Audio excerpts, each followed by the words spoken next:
ঠাকুরানী এই যে 118 বারও আসছে না।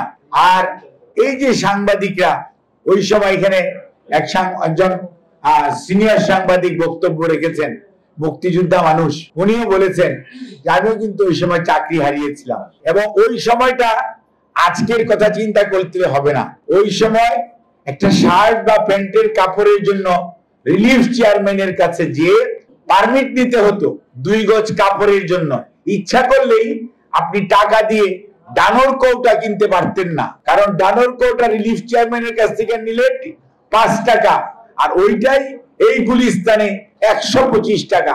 আর ওই 74-75 125 টাকার 5 টাকা আপনাকে চিন্তা করতে হবে যে টাকার অবমূল্যায়ন বা অতি মূল্যায়নে এটা কতটুকু কষ্টকর ছিল সেই সময়ের মানুষের জন্য। কাজেই আজকে আমাদেরকে কিন্তু চিন্তা করতে হবে। অনেক সাংবাদিক সম্মেলন হতো, মানে কেন কথাগুলো আসছে?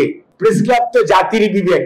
আমরা যখন 90 সনে স্বৈরাচার বিরোধী আন্দোলন করেছি, 89 সনে, আপনাদের খেয়াল থাকার কথা, এখানে সকল পেশাজীবীরা আপনাদের এই অঙ্গনে জমায়েত হতো এবং আমাদের আন্দোলনের প্রেস ক্লাবের সামনে থেকে শুরু করে এক পর্যায়ে রাজনীতিবিদদের হাত থেকে পেশাজীবীদের হাতেই সত্যিকার অর্থে আপনারা কলম বিরতি করেছিলেন, মনে আছে তো?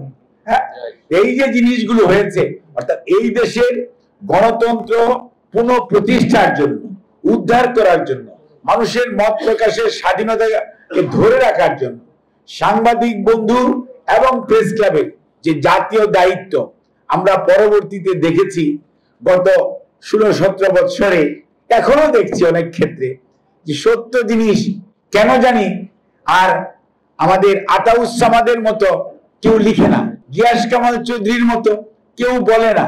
কেন? তাহলে কি আমরা হারিয়ে যাব? কেন আমরা সত্য কথা বলতে পারবো না? কেন আমরা মুসাহেবি করব?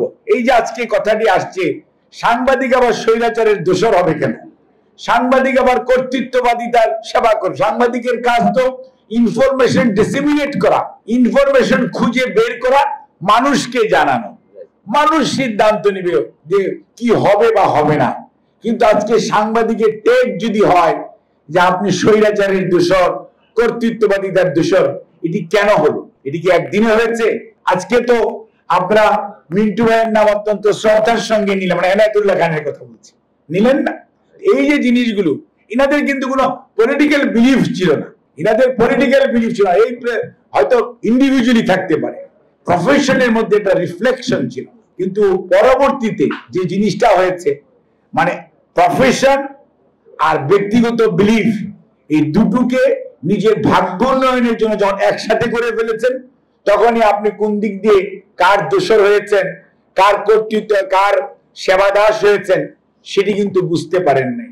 আমরা কিন্তু এক সময় যত কথাই বলেন, কোন কোন পত্রিকার উপসম্পাদকীয় পড়ার জন্য সপ্তাহে চায়ে থাকতাম। তখন তো এত টিভি ছিল না, আজকে না এত টেলিভিশন, তখন এত টেলিভিশন ছিল না রে ভাই। সপ্তাহে একদিন একটা উপসম্পাদকীয় লেখা হইতো, কারো কারো লেখার জন্য আমরা সবাই চেয়ে থাকতাম যিনি কি লিখেছেন, এবং ওটাকে মানুষ বিশ্বাস করত, মানুষ সেটা অনুযায়ী জনমত তৈরি হতো। আজকে কি সেরকম আছে?